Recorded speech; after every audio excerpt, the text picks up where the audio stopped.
Chapter 3. The shooting.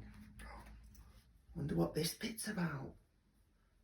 Well, my darling, said Mr. Fox, what shall it be tonight? Oh, I think we'll have duck tonight, said Mrs. Fox. Bring us 2 fat ducks, if you please. 1 for you and me, and 1 for the children. Oh, ducks it shall be, my dear, said Mr. Fox. Bunce's best. Now be careful, dear, said Mrs. Fox. My darling, said Mr. Fox, I can smell those goons miles away. Boggis gives off a filthy stink of rotten chicken skins. Bunce reeks of goose livers, and for Bean the fumes of apple cider hang round him like a poisonous gas. Yes, but just don't get careless, said Mrs. Fox.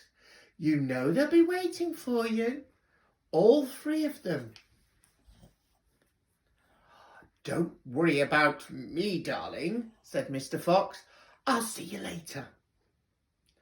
But Mr. Fox would not have been so cocky if he'd have known exactly where the 3 farmers, Louis, 3 farmers were waiting at that moment.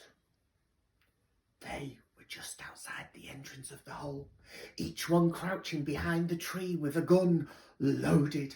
And what is more, they'd chosen their poison very carefully, making sure that the wind was not blowing behind them towards the fox's hole.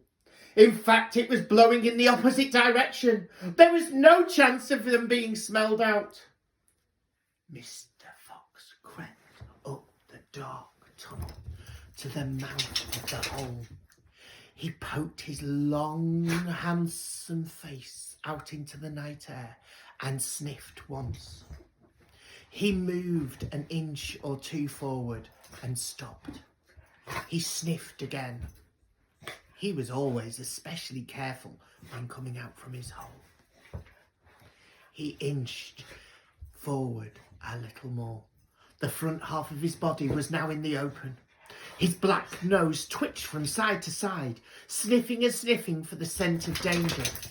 He found none, and he was just about to go trotting forward into the wood when he heard, or thought he heard, a tiny noise, soft rustling sound, as though someone had moved a foot ever so gently through the patch of dry leaves. Mr. Fox flattened his body against the ground and lay very still. His ears pricked. He waited a long time, but he heard nothing more. Oh, it must have been a field mouse, he told himself, or some other small animal. He crept a little further out of the hole, then further still. It was almost right out in the open now. He took a last careful look around. The wood was murky and very still. Somewhere in the sky, the moon was shining.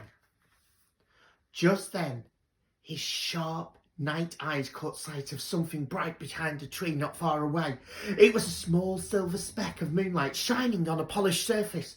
Mr. Fox lay still, watching it. What on earth was it?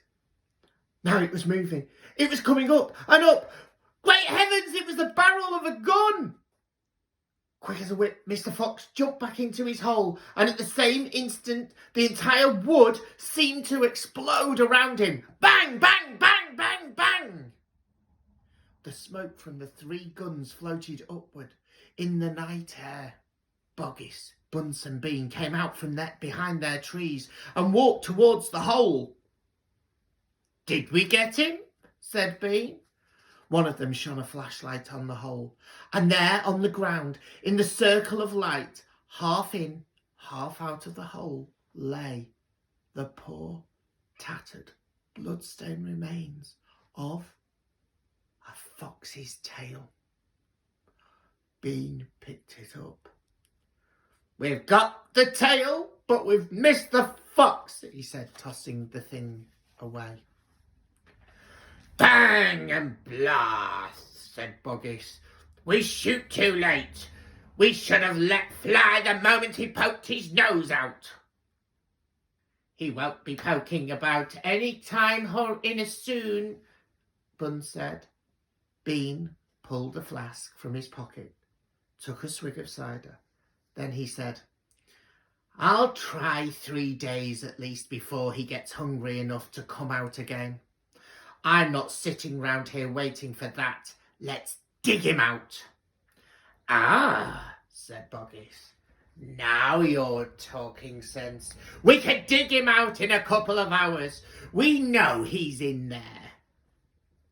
I reckon there's a whole family of them down that hole, Bun said. Then we'll have the lot, said Bean. Get the shovels.